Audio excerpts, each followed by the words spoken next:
Deslocamento. Deslocamento é entendido como a distância percorrida por um corpo ao se mover.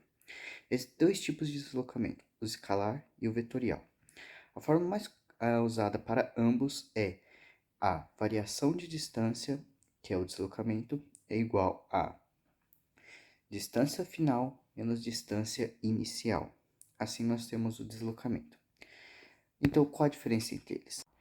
A diferença é como é visto o caminho que foi percorrido. Vamos usar um exemplo. No caso do deslocamento escalar, ele é visto usando o caminho, ou seja, a distância percorrida se leva em conta o caminho que o objeto usou para chegar no ponto final. Então, se tivéssemos um corpo que pegasse e desse uma volta inteira em um círculo, o deslocamento escalar dele seria o tamanho inteiro do círculo que ele deu uma volta. Já no deslocamento vetorial, ele ignora completamente o caminho percorrido pelo objeto e foca somente em uma coisa: o ponto A e o ponto B. Qual a distância entre esses dois?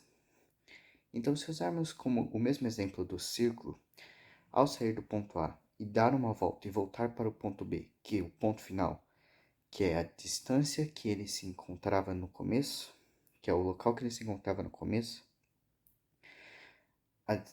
o deslocamento vetorial dele se torna zero. Por quê? Porque ao dar uma volta, ele voltou ao mesmo lugar. Então, para o deslocamento escalar, a gente tem a volta completa, considerando os pontos que o objeto passou, e o deslocamento vetorial, ponto A e o ponto B.